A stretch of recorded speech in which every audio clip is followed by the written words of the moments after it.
Épître de Paul aux Romains, chapitre 3. Quel est donc l'avantage des Juifs? Ou quelle est l'utilité de la circoncision? Il est grand de toute manière, et tout d'abord en ce que les oracles de Dieu leur ont été confiés. Et quoi? Si quelques-uns n'ont pas cru, leur incrédulité anéantira-t-elle la fidélité de Dieu? Loin de là. Que Dieu, au contraire, soit reconnu pour vrai, et tout homme pour menteur, selon qu'il est écrit, afin que tu sois trouvé juste dans tes paroles et que tu triomphes lorsqu'on te juge. Mais si notre injustice établit la justice de Dieu, que dirons-nous? Dieu est-il injuste quand il déchaîne sa colère? Je parle à la manière des hommes. Loin de là. Autrement, comment Dieu jugerait-il le monde? Et si par mon mensonge, la vérité de Dieu éclate davantage pour sa gloire, pourquoi suis-je moi-même encore jugé comme pécheur? Et pourquoi ne ferions-nous pas le mal, afin qu'il en arrive du bien, comme quelques-uns qui nous calomnient prétendent que nous le disons? La condamnation de ces gens est juste. Quoi donc? Sommes-nous plus excellents? Nullement, car nous avons déjà prouvé que tous, Juifs et Grecs, sont sous l'empire du péché, selon qu'il est écrit, il n'y a point de juste, pas même un seul. Nul n'est intelligent, nul ne cherche Dieu, tous sont égarés, tous sont pervertis. Il n'en est aucun qui fasse le bien, pas même un seul.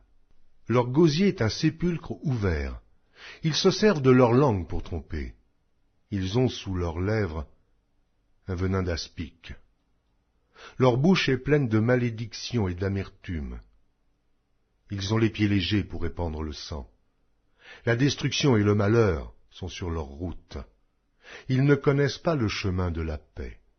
La crainte de Dieu n'est pas devant leurs yeux. Or nous savons que tout ce que dit la loi, elle le dit à ceux qui sont sous la loi, afin que toute bouche soit fermée, et que tout le monde soit reconnu coupable devant Dieu. Car nul ne sera justifié devant lui par les œuvres de la loi, puisque c'est par la loi que vient la connaissance du péché. Mais maintenant, sans la loi est manifestée la justice de Dieu, à laquelle rendent témoignage la loi et les prophètes.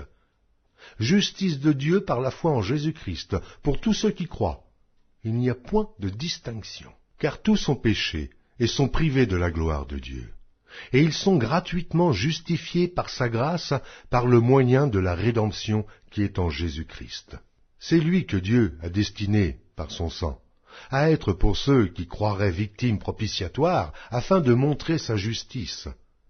Parce qu'il avait laissé impunis les péchés commis auparavant, c'est lui que Dieu a destiné par son sang à être pour ceux qui croiraient victimes propitiatoires, afin de montrer sa justice. Parce qu'il avait laissé impunis les péchés commis auparavant, au temps de sa patience, afin, dis-je, de montrer sa justice dans le temps présent, de manière à être juste, tout en justifiant celui qui a la foi en Jésus. Où donc est le sujet de se glorifier? Il est exclu. Par quelle loi? Par la loi des œuvres? Non, mais par la loi de la foi. Car nous pensons que l'homme est justifié par la foi, sans les œuvres de la loi. Ou bien Dieu est-il seulement le Dieu des Juifs? Ne l'est-il pas aussi des païens? Oui, il l'est aussi des païens. Puisqu'il y a un seul Dieu, qui justifiera par la foi les circoncis et par la foi les incirconcis? Anéantissons-nous donc la loi par la foi? Loin de là. Au contraire, nous confirmons la loi.